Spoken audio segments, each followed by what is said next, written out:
transparencia, anticorrupción, y además entiende muy bien este tema. Juan Carlos, ¿cómo estás? Buenos días. Hola, muy buen día, gracias por la invitación. Al contrario, Juan Carlos. Oye, pues a ver, yo decía en mi entrada que estamos a unos días, 5 días, ¿no?, de que inicie el ciclo escolar. Hay 8 estados en donde los libros de texto no van a repartirse. El presidente dice que la quema de libros es como la Inquisición, que tiene un punto, ¿no? ¿Tú qué piensas al respecto, Juan Carlos? Estamos frente a un gobierno que ya terminó y tenemos tres grandes aliados. Uno, ya no tiene tiempo. Segundo, es un gobierno inepto. Y tercero, la gran vacuna son los maestros, porque es una reforma de papel, porque no hubo consulta, porque no se formó a los maestros, porque no participaron especialistas destacados, salvo uno, que es Miguel Ángel Díaz Barriga, y fuera de lo demás son personas improvisadas y desconocidas. Y hay que ubicar los momentos. México es el único país de América Latina en el cual un organismo que es la Comisión Nacional de Libros de Texto Gratuito produce, distribuye todos los libros de texto. Y estos atienden la educación básica, que es la parte de preescolar, primaria y secundaria. En la parte del reparto, entre comillas, gratuito, porque se hace con recursos fiscales, se hace por la vía gubernamental, y hasta fecha reciente en la parte de secundaria se hacía haciendo convocatorias a la industria editorial.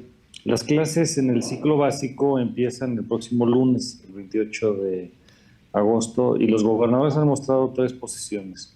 Uno, los que van a distribuir sin restricción. Segundo, los están esperando qué es lo que va a ocurrir con el Estado de Derecho, porque hay litigio de por medio. Una orden y tercero, judicial, ¿no? Sí, y el tercero es algunas gubernaturas que han decidido no distribuirlo porque no están en plena coincidencia. Nuestra posición, hablo en lo personal, es una posición de que el tiempo nos va a dar la razón. Hay varios problemas. Primero, el tema legal. No se cumplió. No hubo debido proceso, no hubo consulta, ni de padres de familia, ni de especialistas, ni de personas. Segundo, no se hizo una evaluación académica al modelo actual. Es una improvisación de un funcionario improvisado.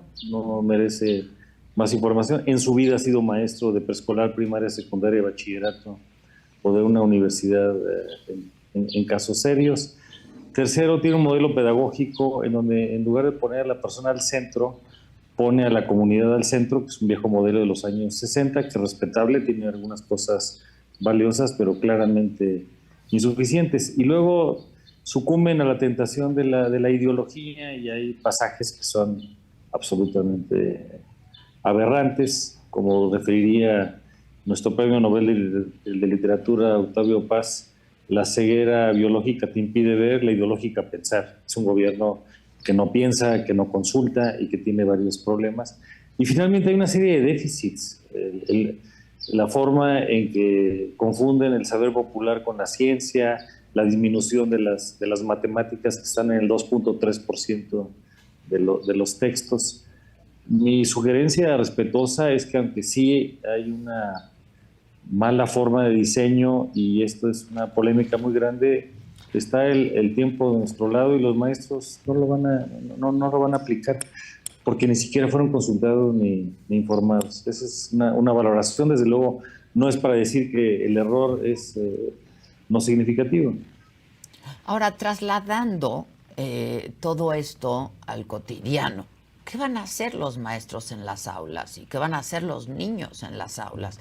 En el caso de los estados que no van a distribuir estos libros de texto, ¿qué van a hacer? Y en los otros también, ¿no? Porque Van a pues, no hay utilizar los textos capacitación. de los ciclos previos de los hermanos. Hay que reconocer que además el libro de texto no es el currículum, es solamente un apoyo, y que los grandes actores de la educación son primero los padres de familia, y por supuesto que son las maestras y los maestros de este país, que son más de 2 millones de personas, y ahí está el día a día. Entonces hay que poner el interés superior de la niñez, que es el valor preponderante por delante de todo. Eso es lo que va a ocurrir en las escuelas. Y hay algunas escuelas en donde por libertad personal de los maestros no los van a usar.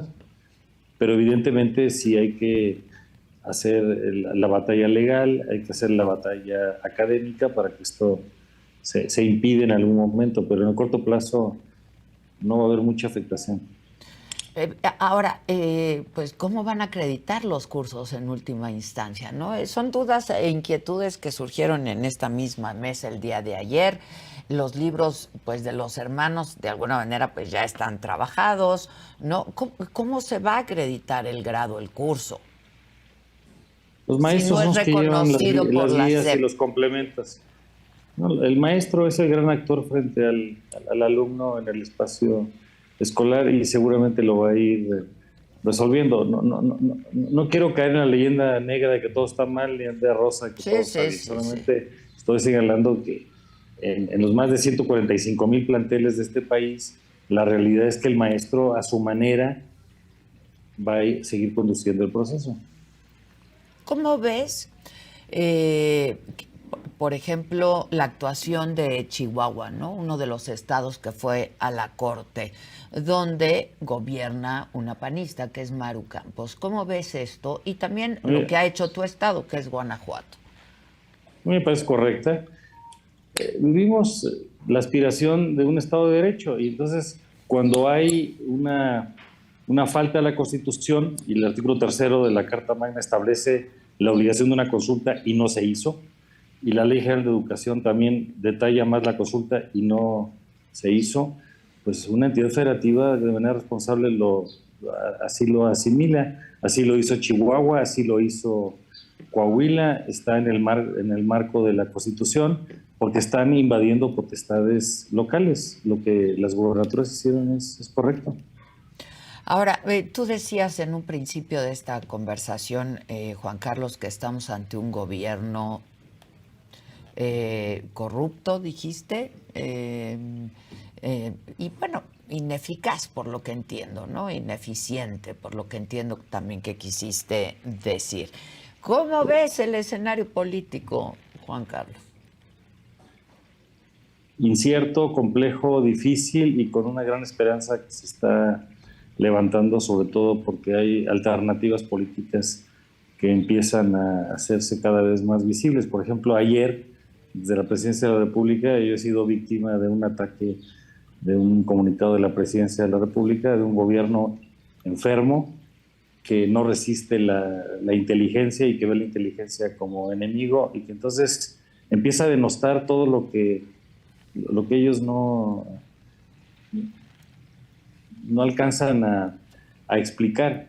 Por ejemplo, en el caso de la Ley General de Ciencia, sí, justo, que es un episodio, propuesta mía, por cierto, como senador de la República, la propuse el 10 de marzo de 2018, pues terminó siendo la crónica de un desastre porque el gobierno federal no entendió que lo que queríamos era una ley federalista que respetara la libertad académica, los derechos humanos, la pluralidad, la participación de las comunidades.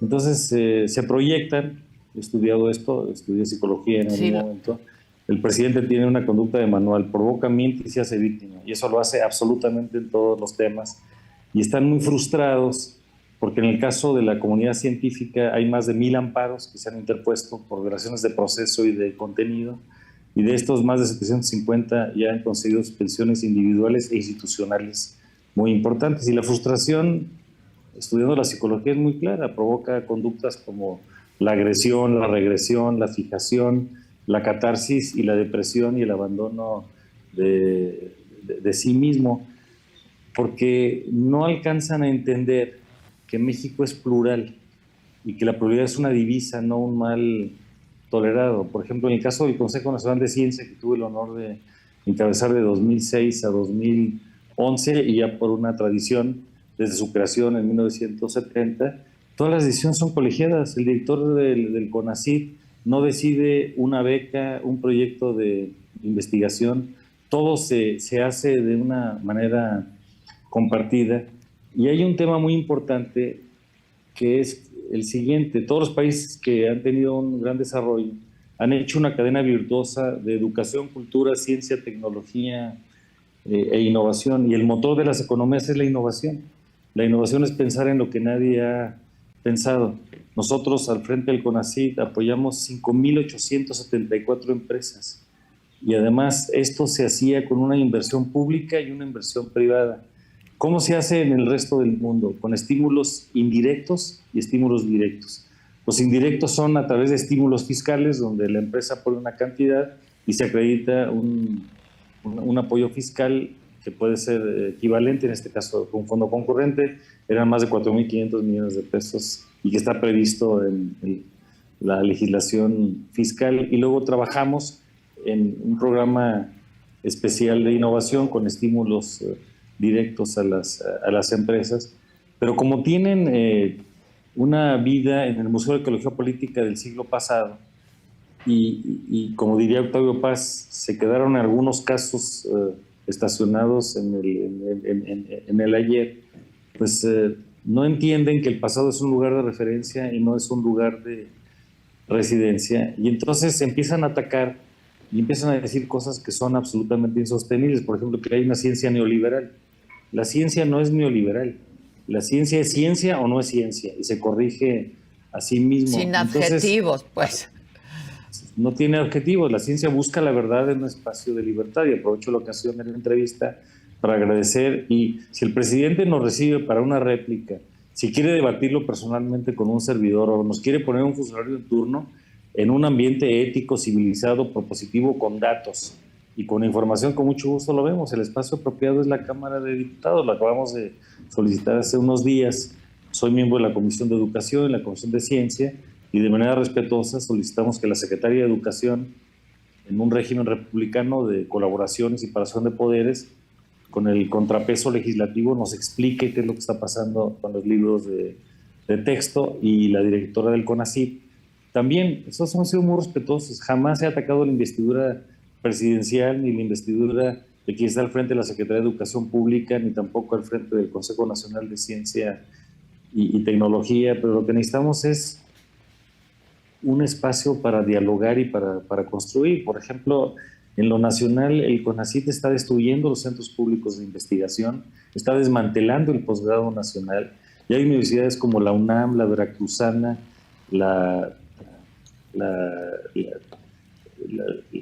diferentes universidades, Guadalajara, que ya se han manifestado públicamente, donde miles de alumnos de posgrado están perdiendo sus becas. Entonces tenemos que avanzar hacia construir en el país, tener una agenda, mirarnos a los ojos, construir con la verdad, y sobre todo entender que somos mexicanos, y que estos temas como educación y ciencia no pueden arruinarse por criterios de ideología o de partido político. Tiene uno que estar por encima de todo esto, y hacemos la invitación. Si quiere debatir con nosotros en público, en privado, en la Cámara de Diputados, en el espacio que sea, es muy importante que nos estemos escuchando, y que sobre todo entendamos que no hay protesta sin propuesta. Necesitamos proponer.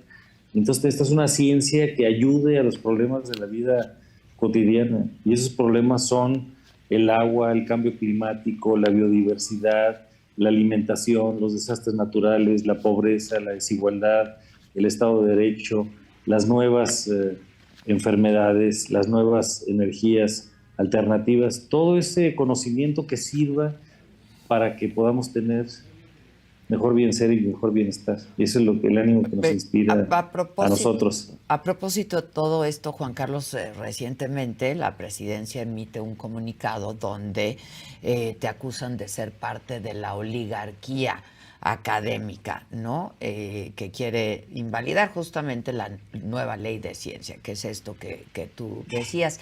En ese mismo desplegado se hablaba, ya que hacías referencia cuando fuiste director del CONACYT, que diste millones de pesos a empresas como Kimberly Clark, ¿no? Por ejemplo. ¿Cómo responder a ello, Juan Carlos? De manera muy directa. El motor de la economía es la innovación. Se otorgaron estímulos directos e indirectos. Todo esto se hace por comités especializados. Ningún caso de empresa pasó por nosotros. Apoyamos 5,874 empresas y se refieren a una porque tiene un problema de odio hacia las personas que están al frente de la empresa mencionada. Pongo mi expediente. En la vida he tenido un señalamiento de corrupción y reto a cualquier persona para que lo pueda exhibir en este caso. Ojalá que nuestro presidente lea. No es común que lea. Que escuche, tampoco es común que lo haga, que se encuentre con las personas de la vida académica, de la vida universitaria. La única ocasión que se ha reunido con liderazgos de la oposición fue en febrero de hace 3 años. Yo era coordinador parlamentario en su momento. Es un gobierno enfermo que no resiste la inteligencia, que está aislado, que inventa tareas y que además, en términos psicológicos, se proyectó. Lo que ellos quieren es una oligarquía académica. Y en ningún lugar del mundo puede haber una oligarquía académica. Se tiene que mover en un espacio de libertad. La argumentación que dan es falsa, es insostenible. En el ánimo del diálogo, encantado de, en público, privado, comentarlo. Oye, Juan Carlos, ¿ves en algunos de los aspirantes a ocupar próximamente la presidencia de la República, tanto del lado oficial de Morena, ¿no? Y del Frente Cívico, en donde pues hay una correligionaria tuya, por cierto, una del PAN, Xóchitl Beatriz Paredes, que a mí me alegra mucho que haya mujeres participando en este proceso. ¿Ves en algunos de ellos estos temas que tú referías que deben ser los prioritarios de los que se tienen que ocupar y preocupar también? El día de ayer, martes 22 de agosto, en la noche, en el ámbito del foro, del Frente Amplio por México, estuvieron por primera ocasión, histórico, 2 mujeres, la senadora Xóchitl Gálvez y la senadora Beatriz Paredes, y la temática fue educación, ciencia y cultura, entre otras, y se refirieron con mucha claridad y con mucha pertinencia y con propuestas muy serias a los temas de educación, ciencia, tecnología e innovación y al tema de la cultura. En el caso del resto de las personas, yo sé que por su formación académica de origen, Claudia Sheinbaum tiene algo que decir, pero ha sucumbido al silencio en un régimen que está destruyendo las instituciones, y que veamos qué es lo que está queriendo hacer. Yo espero que no tengan la tentación de tener una injerencia en la sucesión de la Universidad Nacional Autónoma de México. De la UNAM. No hay país del mundo que haya tenido un desarrollo considerable si no toma en cuenta esta cadena virtuosa de educación, cultura, ciencia, tecnología e innovación. Y ayer en León se escucharon algunos diálogos muy, muy cordiales y con algunas sugerencias y reflexiones muy, muy importantes, en donde pues, nos da mucho dolor. Por ejemplo, una parte muy significativa de la comunidad científica votó por nuestro presidente y hoy les ha dado la espalda. No los escucha, no los entiende, les quiere limitar su libertad académica porque quieren imponer una agenda nacional de ciencia. El gobierno tiene derecho a hacer una propuesta, por supuesto que sí, pero no tiene derecho a conculcar la libertad académica. En el mundo hay ciencia libre y ciencia dirigida, y la ciencia libre debe mantenerse y la ciencia dirigida debe de canalizarse a la solución de los problemas nacionales como los que acabamos de comentar, y esa comunidad es bastante madura y tiene propuestas muy serias. ¿Cuál es tu opinión del proceso del frente, de la oposición, para elegir a su candidata? Es una propuesta positiva. Primero, es la primera ocasión en que los partidos se abren a la sociedad. Es ciudadanía, ciudadanía y ciudadanía. Segundo, hay la posibilidad de diálogos y de contrastes.